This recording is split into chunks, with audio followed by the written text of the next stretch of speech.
What is up, guys? All right, today we are on the move. So as you know, I've been struggling. I've been trying to find a dyno shop that can actually get me in there. The dynos that I've been going to, they have been they've been really busy, and I simply can't get with them, and it's sad because honestly, they've been my dyno basically ever since I've been building J series motors. So I know the dyno is on point because obviously I've been dynoing there. I did baselines. I've done baselines with many cars. I've tuned a few different cars with them, and it's just tough. But anyways, right now we are heading to a local dyno shop. I am going to try and talk and see if we can get a some type of agreement worked out, so I can actually start tuning local builds. And that's actually what the point of the video is today. First, let me say, guys, if you're not subscribed, please subscribe. If you're not subscribed, please subscribe. Please also hit that notification bell so you're alerted to any new videos that we put up, because we got a few things in the works. We got the race car. I've been working on that, and I'll show you guys that in the next video, or maybe this one, I don't know. So we got the race car, then we got the J35 for the daily, which will that'll be in probably by next month. I'm hoping to have it built by next month. Waiting on basically our 1,000 horsepower J35 rods, which should be here late October. Got that, so we got the daily, got the race car, and then there's a couple local guys that I've been building their cars, but one in particular, he wants to help and go basically all out from ground up. So right now his car is basically completely stock, and I'm gonna go talk to this dyno shop to see if I can start getting dyno time, so I can actually dyno tune some cars and see what the results are between, you know, mods and tuning. But for the most part, we already have a pretty good foothold on what our products make, the gains, because like I said, I've been making port and polish parts for 10-12 years now. Dyno just about every different kind of setup I could have, ran different exhaust piping, different intake manifolds, or different throttle bodies. So like I said, I'm pretty well aware of what our parts make, what they can do and what they can't do. But I would love to document a build for you guys so you can actually see what we can do with any J series motor. And what he has is a high mileage, like a 200,000 mile plus J30. So it's not a spring chicken that we're gonna be building. But anyways, I'm gonna go ahead and I'm gonna take my baby out, the bike. That's why you see me with my backpack and everything. I actually have a few more pulley orders. Yeah, by the way, guys, if you're waiting on pulleys, they are in stock, ready to go. These are shipping out, guys. If you're waiting on them, they are shipping out, and we shouldn't run out of stock anymore. And I can't wait to build this bitch. All right, let's go. Get her warmed up.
Yeah, what's up, brother? What's going on, Mike? Nothing much. Sorry, I took the bike. I couldn't respond. That's fine. Damn, you got some shit going on out here. Yeah. Nice, nice. So, what kind of dyno is it? Dyno Jet? Yeah. Okay. So we got a 2000 EK with a J30A4 swap. We got Cuba over here. You mind being on here? So that's Cuba at Cuba Tuning, right? So we just talked, and I think we're going to be able to hash out a great deal on dyno time, so we can start actually documenting the builds that we have locally. Show you guys what we can actually do with the J30s, J32. You know, a lot of people pass up the J30, so that's what we're going to do in our race car. And I'm going to stay here, talk with Cuba a little more, and that's it. Just want to show you guys this. Oh, that's the reason I started recording this. If you guys are interested in this, in buying this, he does want to get rid of it. 2000 EK. J35 A4 with a J32A2 head, has a BBK throttle body on there. Not sure what size it is. Actually, I think it's broke. 70, Yeah, yes. it's snapped there, so never mind that. But what size is it? 70. 70. So as you can see, it's pretty much ready to go, get going. Do you know anything else with it besides like front end fenders and stuff like that, quarters that it would need? Yeah, we need just the whole front end. So harness, you would need harness basically? No, the harness is good. The harness is fixable. Okay. I mean, I got it running back again. It just, I have to. Motor's good? Yeah, okay. Perfect. I rebuilt that motor. And I'll put his contact in here if you guys want to, if you're interested in this, the EK swap. So, oh, right here. There you go. Cuba Tuning at Dyno. There's his phone number. So, guys, I got another J30A7. Fucking Cuba is awesome, man. I'm sorry, I got it mounted on my helmet. Guys, I'm super excited. We got a place to dyno at an affordable price. So I can not only I can remote tune, but if you're local, if you guys need a tune, hit me up. Been tuning J series for 4 or 5 years. That's the only thing I tune. I've tuned other cars, but really J series is obviously where my heart lies. But we got a dyno, man. We got a dyno, and he has a bunch of different other things. He's very knowledgeable about J's too. He's been working on J's for quite some time, also, almost as long as me, if not longer actually. But I got another J35A7, worked out a deal with him, so that will be another spare block that I can build up or build for a customer. Definitely needs rebuild. All the valves were bent. It skipped timing, so I'll have to redo the heads, but that's fine, dude. I have so many spare fucking valves, it's not even funny. But let's see what they got going on in here. They got some car on the dyno. Looks like a Sylvia almost.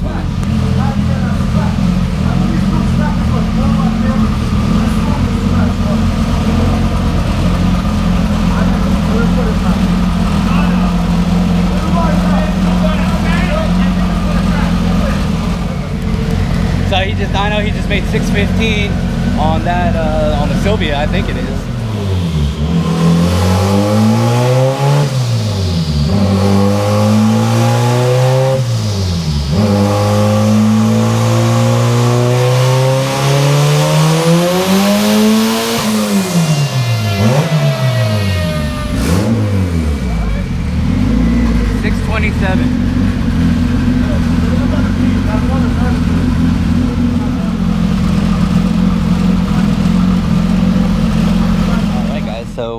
Like I said before, we got the dyno. We got the dyno rental.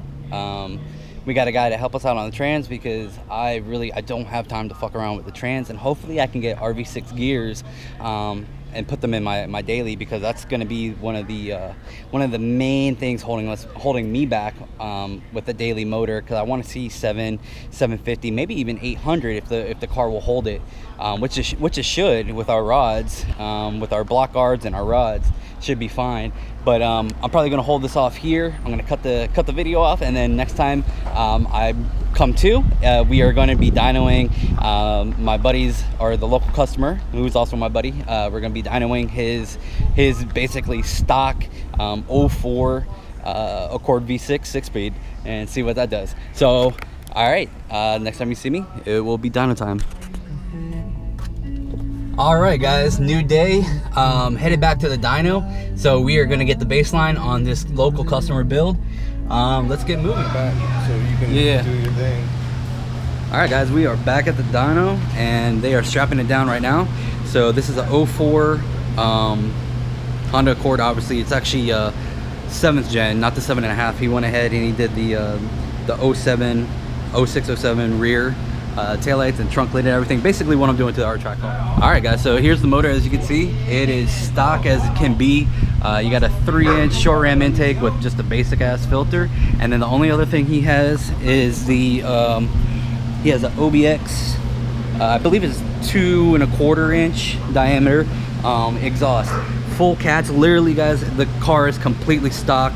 I'm gonna have to get the mileage from him, but I think it's over 200. I think it's well above. And the mileage isn't too bad on here. We got right around 150,000 miles, so pretty prime engine to get started on. But this is the stock J30A4, so we're gonna do this shit and let's see what it does. And it does fucking matter, guys, and a lot of people will bypass saying what tire they're running on the dyno. He's running a 215 5017, and we'll try to keep that consistent unless we start making crazy power or more power. And he's definitely going to need more than a 215 when we're done with this J30. Ultimately the goal is J30 on 93 pump is going to be over 300. If it doesn't get over 300 with our cams, I'll be very, very shocked. Well, with our cams and our stage 2 heads. So let's see what it does.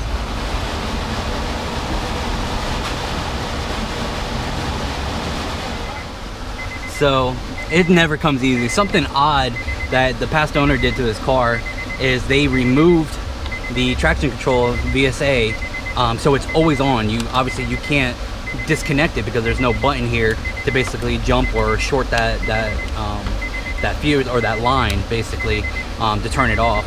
So now he has just fog lights and then the fucking what's it called, sunroof.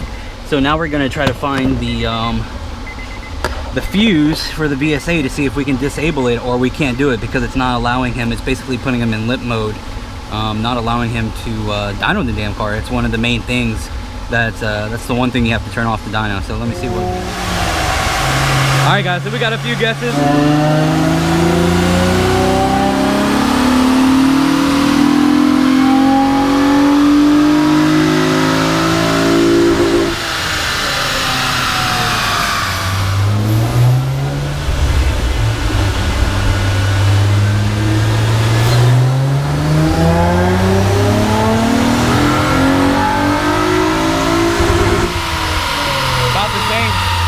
Guys, I gotta say, I'm honestly fucking shocked. It put down 233 and 231 on the second pull, but the second pull was done in third. As you can see, that's the blue line. It's much shorter. You got torque?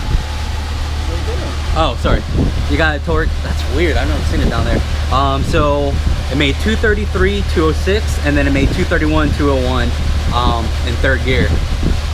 I would call that a good fucking starting point right there. And do recall, guys, he has the 215 tires on there, so that does play a little bit of a role, maybe about 5 wheel horsepower if that, but that is not bad at all. All right, guys, looking at this, to be 100% fucking honest, I was shocked that it even put down 233. I thought it was gonna put down like 220.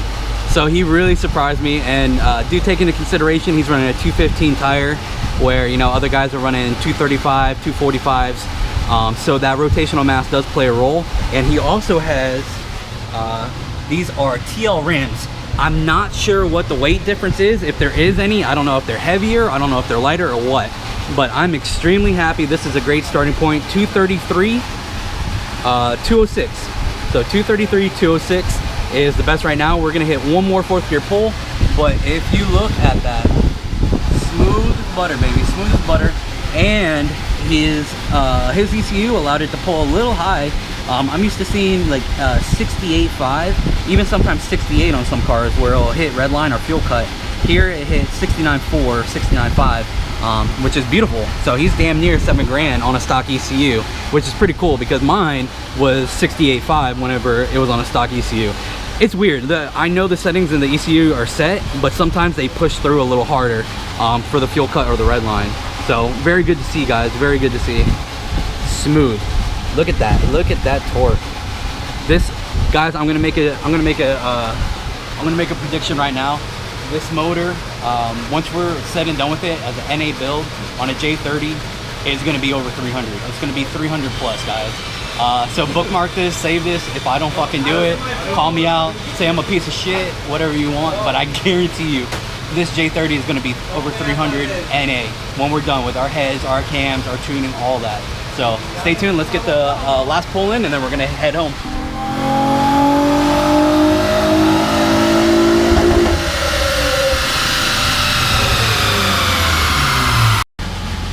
Well, I shit you fucking not, guys.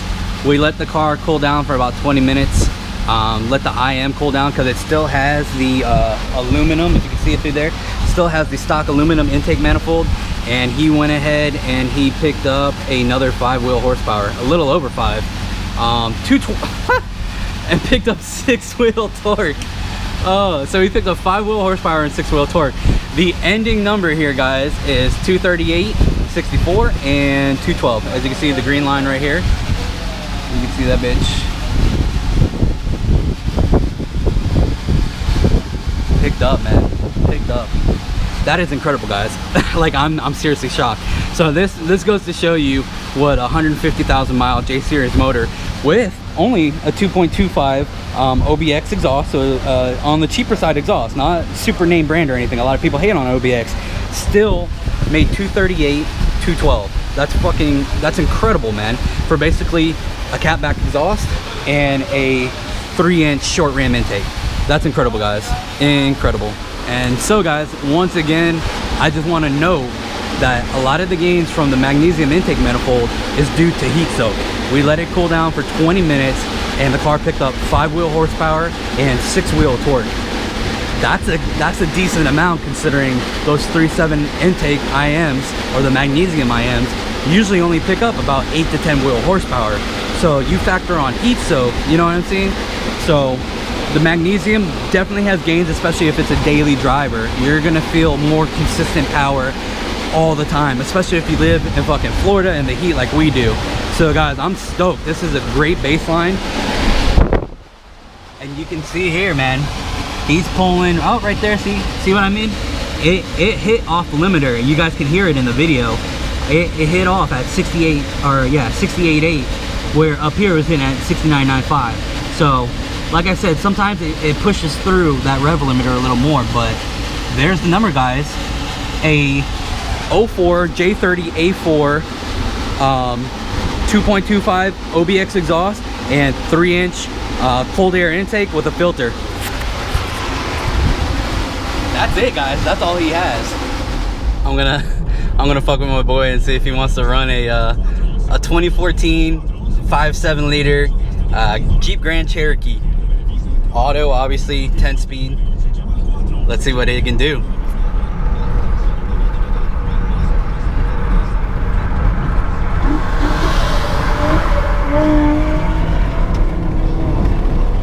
No! Monica!